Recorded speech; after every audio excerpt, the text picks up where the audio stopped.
और चलिए अब बात करते हैं एससीओ की। एस जयशंकर पाकिस्तान में है, एससीओ समिट में शामिल होने के लिए गए हैं, लेकिन वहां दो टूक कह दी गई कि आतंकवाद, चरमपंथ और अलगाववाद जो सबसे बड़ी समस्या है, इसका समाधान निकालना होगा। एससीओ में भारत ने उठाया आतंकवाद का मुद्दा। साफ तौर पे कहा गया कि आतंकवाद किस तरह से दोनों देशों के लिए ही एक तरह से बड़ा चैलेंज है और आतंकवाद का मुद्दा उठाया गया। एससीओ बैठक में विदेश मंत्री एस जयशंकर ने बोला, सीमा पार आतंकवाद का मुद्दा उठाया। आतंकवाद, अलगाववाद, चरमपंथ तीन दुश्मन है। पाकिस्तान में शंघाई सहयोग संगठन की बैठक के दौरान विदेश मंत्री एस जयशंकर ने कहा, एससीओ चार्टर के मुताबिक तीन दुश्मन है जिससे समझौता नहीं किया जा सकता। ये तीन दुश्मन है, आतंकवाद, चरमपंथ, अलगाववाद। सीमा पार आतंकवाद से व्यापार, ऊर्जा, कनेक्टिविटी को बढ़ाने में बेहद मुश्किल होती है। तो दो टूक को आतंकवाद का मुद्दा पाकिस्तान में उठाया गया एस जयशंकर की ओर से, चूंकि जो एससीओ है, एससीओ को बनाया ही इस मकसद से गया था जिसमें आतंकवाद, चरमपंथ और अलगाववाद पर एक समाधान निकाला जा पाए। जो मूल रूप है एससीओ का, जो पर्पस है, वो ये था और इसीलिए याद दिलाया गया पाकिस्तान को कि आतंकवाद, चरमपंथ और अलगाववाद पर ये जो तीन दुश्मन है, इस पर बात करनी होगी, समाधान निकालना होगा। सीधे सीधे आतंकवाद का उठाना अपने आप में ये बताता है कि भारत कैसे सख्त है। पाकिस्तान को एक संदेश देने की कोशिश की गई। और देखिए, विदेश मंत्री डॉक्टर एस जयशंकर हमेशा अपनी बात मुखर तरीके से रखते हैं। एक बार फिर से आपको एक और बड़ी खबर बताते हैं। इसी से जुड़ी हुई एससीओ बैठक में जयशंकर ने चीन पर भी निशाना साधा है, बिना नाम लिए। सीपीसी पर जयशंकर ने कहा कि संप्रभुता का सम्मान होना चाहिए। वो कह रहे हैं कि संप्रभुता का सम्मान होना चाहिए। एक तरफ कह रहे हैं आतंकवाद, कट्टरवाद के बीच व्यापार नहीं हो सकता, जैसा कि आपको इससे पहले श्वेता भी बता रही थी कि आतंकवाद, कट्टरवाद को लेकर के भी वो कह रहे थे कि व्यापार असंभव है, नहीं हो सकता है।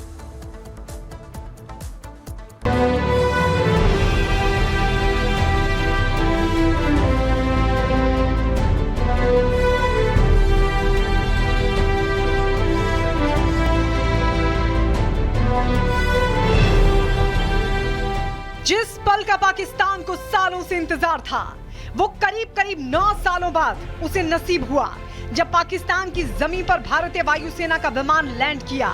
10 सालों बाद कोई भारतीय विदेश मंत्री पाकिस्तान पहुंचा तो पूरे मुल्क में हल्ला मच गया। उन्होंने फॉरेन मिनिस्टर को भेज दिया। मैं तो कहता हूँ यही बड़ी बात है कि चलो वो आ गए, लेकिन अब यहाँ पे सिर्फ वो एक मीटिंग अटेंड करने के लिए आ रहा है as a good member of SCO. अगर आप इससे ये उम्मीद रख रहे हैं कि बहुत अच्छे ताल्लुकात हो जाएंगे या दोनों मुल्कों के दरमियान ट्रेड शुरू हो जाएगी, मुझे ऐसा लगता नहीं है। पाकिस्तान की सिक्योरिटी का ये हालत पिछले दिनों चाइनीज के साथ जो हुआ, जब तक पाकिस्तान के अंदर सिक्योरिटी के हालात ही बेहतर नहीं होगा, कौन इन्वेस्टमेंट करना चाहेगा पाकिस्तान के अंदर? अपने ही मुल्क का कोई हाल ठीक नहीं कर सकते, दूसरों को क्या संभालेंगे?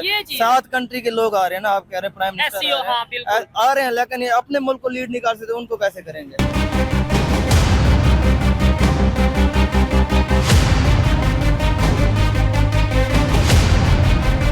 जयशंकर के इस्लामाबाद पहुंचने से पहले किस तरह पाकिस्तान पलक पावड़े बिछाए बैठा था। बार बार दो टूक जवाब मिलने के बाद वो किस से आस लगाए बैठा था, वो आपको बाद में बताएंगे। लेकिन पहले ये देखिए, जयशंकर के पहुंचते ही पूरा मुल्क कैसे माहौल बनाने में लग गया।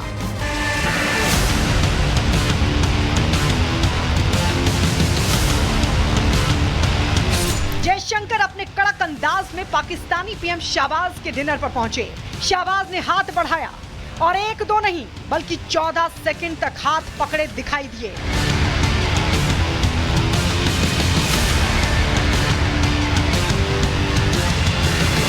जयशंकर से मिलने से लेकर उनके साथ बात करने के तरीके से लग रहा था कि मानो 14 सेकंड में वो जयशंकर से हर बात कर लेना चाहते हो। उसी 14 सेकंड में कोशिश अपने मुल्क को खास संदेश देने की भी थी और प्रयास विश्व को खास तस्वीर दिखाने का। शहबाज ने जयशंकर को बुला तो लिया, अब घबरा क्यों रहे हैं?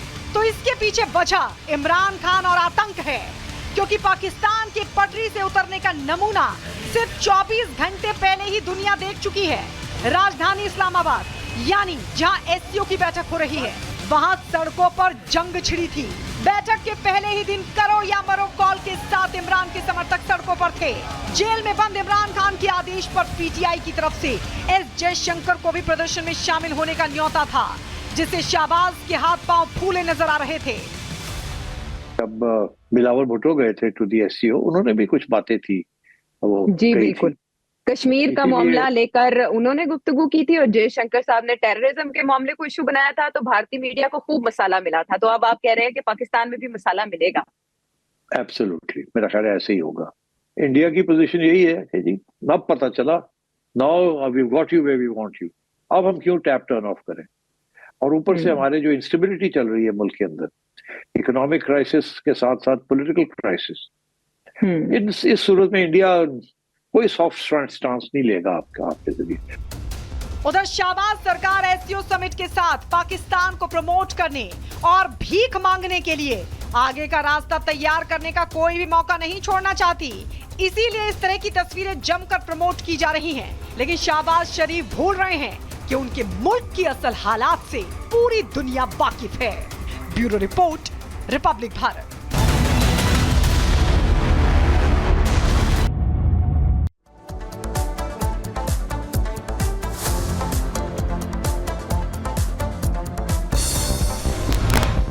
उमर अब्दुल्ला ने ली सीएम पद की शपथ। एलजी मनोज सिन्हा ने दिलाई पद और गोपनीयता की शपथ। शपथ ग्रहण में राहुल और अखिलेश दोनों रहे मौजूद। उमर अब्दुल्ला ने दूसरी बार ली सीएम पद की शपथ। वहीं सुरेंद्र चौधरी जम्मू कश्मीर के डिप्टी सीएम बने। सकीना इतू, जावेद राणा समेत कई नेताओं ने ली मंत्री पद की शपथ। शेर कश्मीर इंटरनेशनल कॉन्फ्रेंस सेंटर में शपथ ग्रहण समारोह का हुआ आयोजन।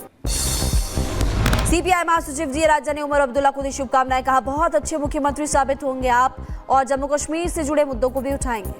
सपा प्रमुख अखिलेश यादव ने किया ट्वीट, पोस्ट कर लिखा, एकता ही इंडिया है का दिया संदेश। हरियाणा में बीजेपी विधायक दल की बैठक में मंत्री अमित शाह और सीएम मोहन यादव भी बैठक में मौजूद। बैठक में सैनी के नाम पर लग सकती है मुहर और नवनिर्वाचित विधायकों के पहुंचने का सिलसिला लगातार जारी। महाराष्ट्र चुनाव को लेकर के दिल्ली में मीटिंग, सीट शेयरिंग के फॉर्मूले पर होगी चर्चा। दोपहर के बाद सीएम एकनाथ शिंदे पहुंचेंगे दिल्ली। डिप्टी सीएम फडणवीस के भी पहुंचने की उम्मीद। वरिष्ठ नेताओं के साथ होगी मीटिंग।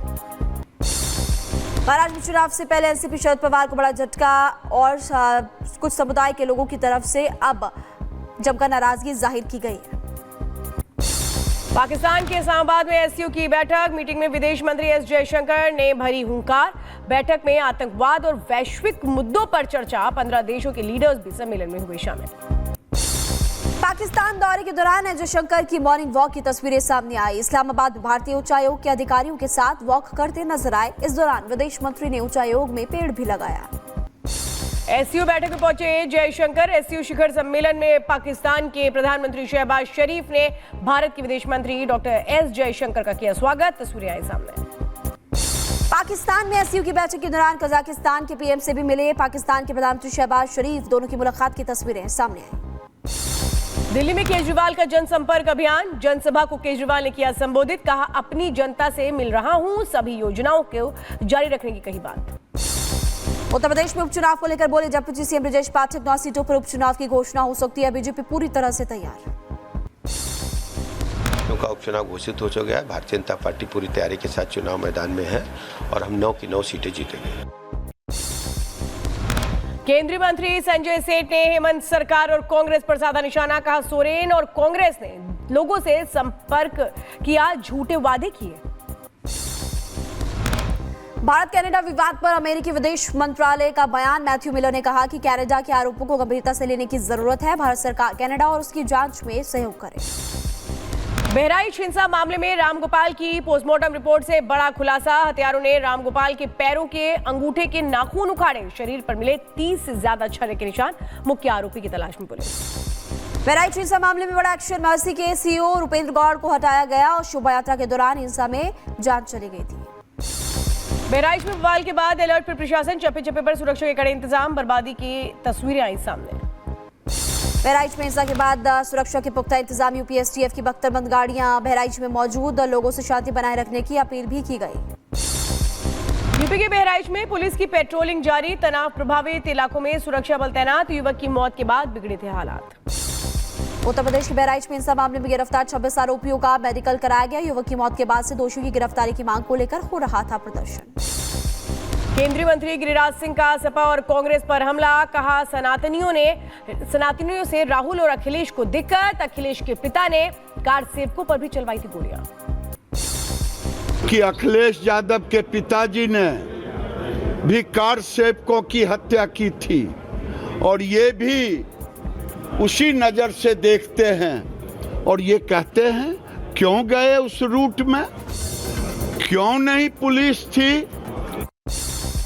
और एक मरीज की मौत पर बवाल हो गया। अस्पताल परिसर पर गलत इलाज कराने का आरोप भी लगा। बिहार के सारण जिले में जहरीली शराब का मामला, 2 लोगों की हुई मौत, वहीं 2 लोग गंभीर रूप से हुए जख्मी।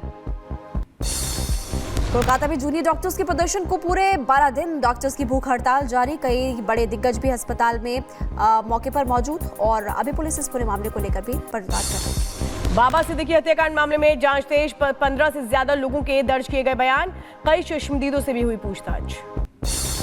यूपी के फिरोजाबाद में पुलिसकर्मी के दरियादिली का वीडियो आया सामने। डीएम ऑफिस पर शिकायत लेकर पहुंचे बुजुर्ग को पुलिस ने जवान ने गोदी में उठाकर डीएम के कैबिन तक पहुंचाया।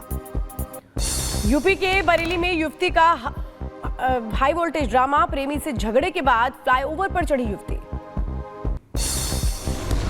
यूपी के रायबरेली में तबादला एक्सप्रेस चली और एक साथ 88 पुलिसकर्मियों का ट्रांसफर हो गया। महाराजगंज कोतवाली प्रभारी को खीरो थाने की कमान दी गई।